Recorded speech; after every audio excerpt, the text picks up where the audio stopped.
suatu penindasan atau kekerasan yang dilakukan dengan sengaja oleh seseorang atau sekelompok orang yang lebih kuat terhadap orang lain dan bisa menyakiti dan dilakukan secara sistematis. Selanjutnya ada jenis-jenis bullying. Yang pertama ada physical bullying.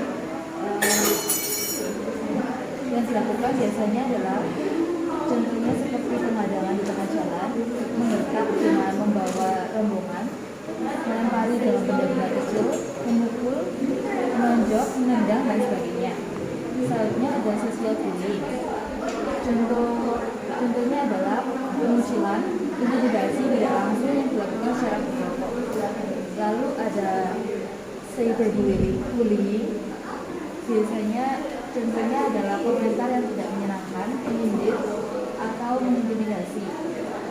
Lalu pesan ancaman, mengunggah foto yang mempermalukan korban, menyebarkan hoax tentang korban di media sosial.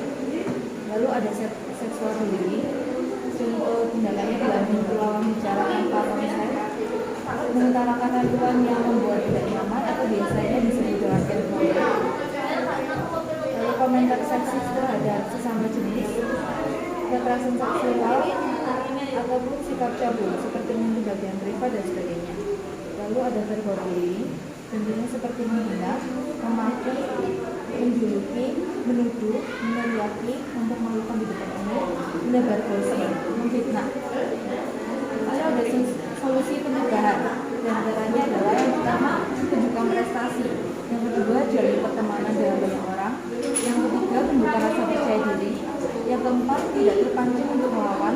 Yang kelima, jadikan pujian sebagai penyemangat untuk sukses.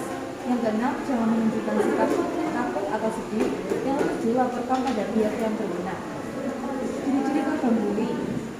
Di antaranya yang pertama, jarang bergaul, memuji, ada luka atau gejala fisik mencurigakan, kehilangan selera makan, perubahan pola tidur, prestasi menurun, dan kehilangan minat beraktivitas. Penyebab bully sendiri biasanya bisa jadi pihak seolah mengabaikan keberadaan bullying sehingga pelaku merasa bebas melakukan bullying. Selanjutnya biasanya pelaku bullying berasal dari keluarga yang bermasalah. Selanjutnya lingkungan sosial biasanya juga menjadi alasan bullying terjadi. Biasanya karena perbedaan tingkatan sosial dan interaksi yang salah antara pelaku dan teman sebayanya sehingga mengarah pada hal-hal negatif, salah satunya bullying. Lalu akibat bullying sendiri diantaranya adalah masalah psikologis yang pasti korbannya merasa sedih, rendah diri, kesepian, depresi, gangguan kecemasan. Lalu masalah fisik seperti memar atau luka biasanya diakibatkan karena kekerasan fisik yang dialaminya. Lalu ada juga gangguan pencernaan. Biasanya akibat bullying korban akan kehilangan nafsu makan dan itu membuat korban mengalami gangguan pencernaan. Lalu ada masalah akademik. Tentunya menurunnya prestasi akademik. Bullying membuat korban merasa malas untuk sekolah karena ingin menghindari perundungan yang diterima. Lalu ada masalah sosial. Contohnya kesulitan berteman, sulit menemukan persahabatan yang sehat.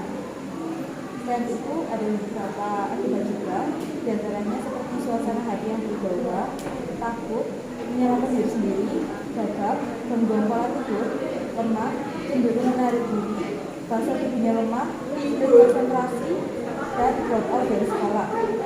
Dan akibat yang paling parah adalah keinginan untuk hidup sendiri atau bahkan mengakhiri hidupnya seperti bullying.